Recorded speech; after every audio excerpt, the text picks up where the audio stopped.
Alors, bienvenue dans cette vidéo, l'empereur en moins de 5 minutes.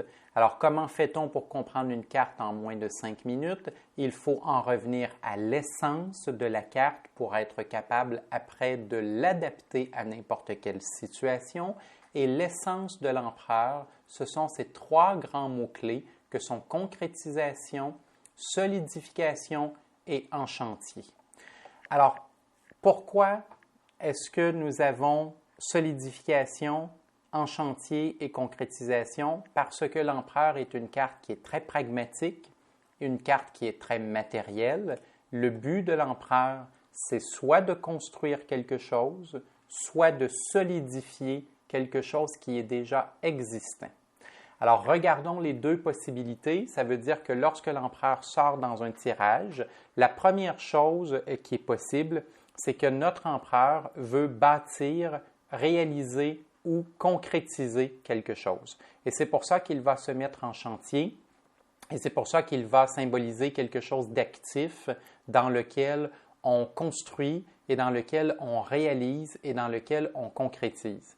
Et faites attention de ne pas voir l'empereur uniquement comme avec des briques et du mortier. C'est souvent le cas, mais l'empereur, c'est quelqu'un qui est pragmatique et il peut vouloir construire des choses qui ne sont pas faites de briques et de mortier. Il peut vouloir construire des choses qui sont sentimentales, des choses qui sont spirituelles. Il peut vouloir construire des choses qui sont émotionnelles. Il peut vouloir construire un rêve ou un espoir. Alors, par exemple, dans le cas d'un jeune couple, l'empereur pourrait sortir et nous montrer que l'on veut concrétiser le couple, que l'on veut bâtir le couple. Alors peut-être que l'empereur pourrait nous montrer que l'on veut, par exemple, faire vie commune, peut-être même avoir un enfant, ou peut-être se construire une maison, ou peut-être s'acheter une maison. Mais vous voyez que l'empereur veut dire, je suis dans un couple et je veux que ce couple-là devienne solide, je veux que ce couple-là devienne officiel, donc je suis prêt à le mettre en chantier, je suis prêt à poser les gestes qu'il faut pour le construire et pour le solidifier. Maintenant, on parle de solidification parce que l'empereur représente également ce qui est déjà existant comme structure et que l'on veut s'assurer que ces structures-là déjà existantes soient et restent des fondations solides sur lesquelles on peut s'appuyer.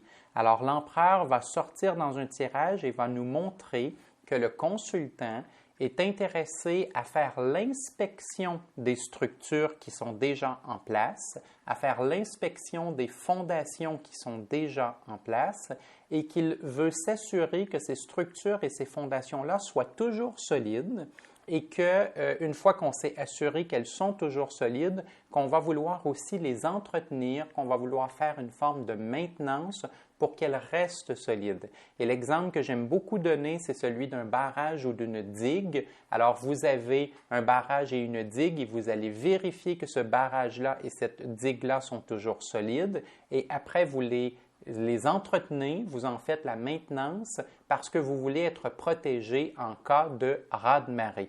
Et l'empereur, c'est exactement ça. Donc, pour quelqu'un qui serait déjà en couple depuis un certain temps, l'empereur est en train de nous dire « Je veux être certain que mon couple va tenir en cas de coup dur. » Dans le monde professionnel, ça serait de dire « Je veux m'assurer que mon emploi ou mon commerce est solide et que mon emploi ou mon commerce va tenir en cas de coup dur. » Et c'est pour ça d'ailleurs que lorsque nous avons l'empereur inversé, on sent que la solidification n'est pas maîtrisée et que la concrétisation ou la sécurité des choses sont difficiles, la digue et le barrage ne sont pas bien entretenus et il est grand temps de reconstruire tout ça et de réparer tout ça parce que là, le chantier est mauvais, la construction est mauvaise et on doit remettre l'empereur à l'endroit pour être capable de réparer le tout et de faire en sorte que les choses redeviennent solides comme auparavant.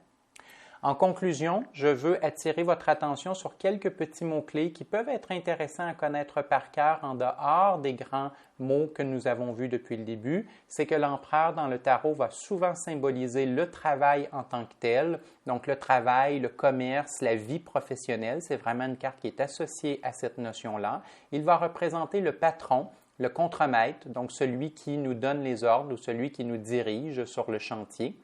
Il représente la matière, donc la réalité en tant que telle, la matière physique que l'on peut tenir entre les mains et toucher.